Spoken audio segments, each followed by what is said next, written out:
இன்றே டவுன்லோட் செய்து உங்கள் ஃபேவரட் ஷோக்களை என்ஜாய் பண்ணுங்க. நீ எங்க போயிட்டு வரப்பா? பூமியை பார்க்க போயிட்டு வந்தம்மா.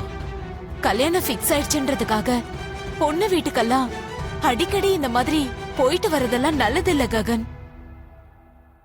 நாளையில இருந்து நீ அந்த வீட்டுக்கு போகாத.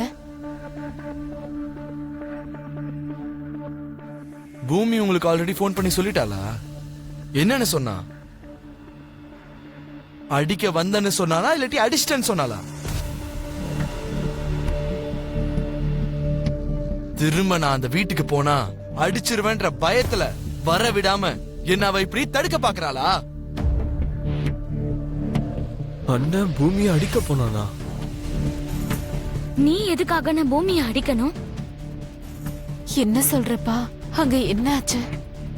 எனக்கு இந்த உலகத்துல இருக்கிற ஒரே ஒரு எதிரி யாருன்னா அந்த சரச்சந்திரா தான். எனக்கு பிடிக்காத ஒரே ஒரு மனுஷன் இருக்கான்னா அது அந்த கிருஷ்ண பிரசாத் தான். இது எல்லாருக்கும் தெரியும், உங்களோட சேர்த்து அந்த பூமிக்கும் தெரியும். எல்லாம் தெரிஞ்சிருந்தோம் அந்த பெரிய மனுஷன் கையால தான் நம்ம கல்யாணம் நடக்கணும். கல்யாண பத்திரிகையில அந்த ஆள் பேர் இருக்கணும்னு சொன்னா எனக்கு கோவம் வராதா?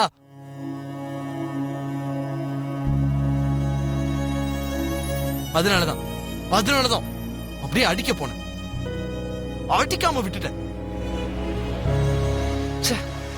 கடைசி நேரத்துல எனக்கு அடிக்க மனசே வரல. காதலுங்கிறது அதுதான் அண்ணா. ஆனா நீ தேவையில்லாம பூமி மேல கை ஓங்கிருக்க. இன்னைக்கு நீ அடிக்க கை ஓங்கிருக்க, நாளைக்கு நீ அடிப்பான்னு அவ யோசிக்க மாட்டா? நல்லா யோசிக்கிட்டோம். எனக்கு பிடிக்காத விஷயங்களை என்கிட்ட பேசக்கூடாதுன்னு அந்த பூமிக்கு புரியணும். தன்னோட மாமாவா அந்த கிருஷ்ண பிரசாத பத்தி எவ்வளவு பெருமையா வேணாலும் சொல்லிக்கிட்டோம். அதுல எனக்கு எந்த அப்செக்ஷனும் இல்ல. ஆனா அந்த ஆளுக்கும் எனக்கும் ஏதாவது சம்மந்தம் இருக்குன்னு சொன்னானா அடுத்த வாட்டி உண்மையிலேயே அடிச்சிருவேன். டேய் நில்லடா ககன். பூமி எனக்கு போன் பண்ணி எதுவுமே சொல்லலடா. பூமிக்கு சப்போர்ட் பண்ற முயற்சி எல்லாம் பண்ணாதீங்க.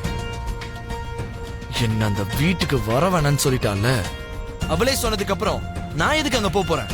போக மாட்டேன். நாங்க போவே மாட்டேன். ககன்